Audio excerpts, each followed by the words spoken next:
tidak dipertimbangkan lebih lanjut karena dinilai tidak ada relevansinya. Konklusi, berdasarkan penilaian atas fakta dan hukum sebagaimana diuraikan di atas, Mahkamah berkesimpulan: 1. Mahkamah berwenang mengadili permohonan aku. 2.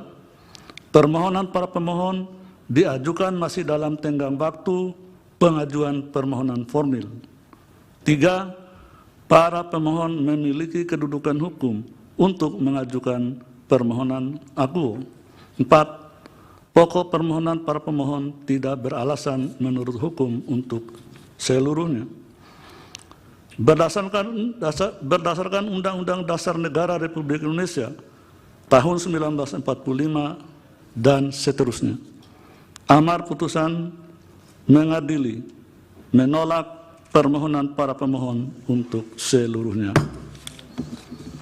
Pendapat berbeda. Coba ya, jangan ngobrol.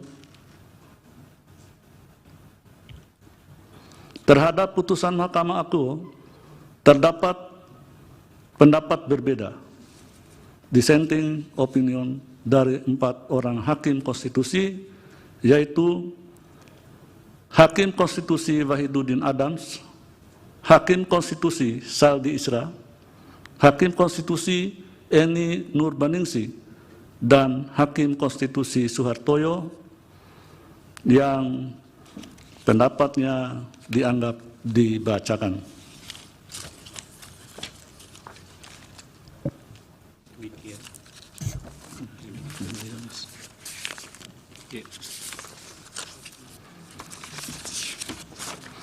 Demikian diputus dalam rapat permusyawaratan hakim oleh 9 hakim konstitusi, yaitu Anwar Usman selaku ketua merangkap anggota, Saldi Isra, M. Guntur Hamzah, Manahan MP Sitompul, Daniel Yusmik P. Foe, Arif Hidayat, Eni Nurbaningsi, Suhartoyo, dan Wahiduddin Adams, masing-masing sebagai anggota pada hari Senin tanggal 18 bulan September tahun 2023 yang diucapkan dalam sidang pleno Mahkamah Konstitusi terbuka untuk umum pada hari Senin tanggal 2 bulan Oktober tahun 2023 selesai diucapkan pukul 16.02 WIB oleh 9 hakim konstitusi tersebut, dibantu oleh Rahadian Prima Nugraha sebagai panitera pengganti, dihadiri oleh para pemohon atau kuasanya, Dewan Perwakilan Rakyat atau yang mewakili, dan Presiden atau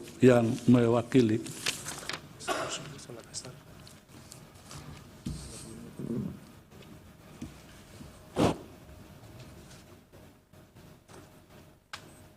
Ya, karena waktu sudah jam 16.03 WIB, jadi isoma dulu sekitar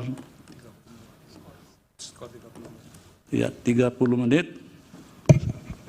Sidang diskor selama 30 menit.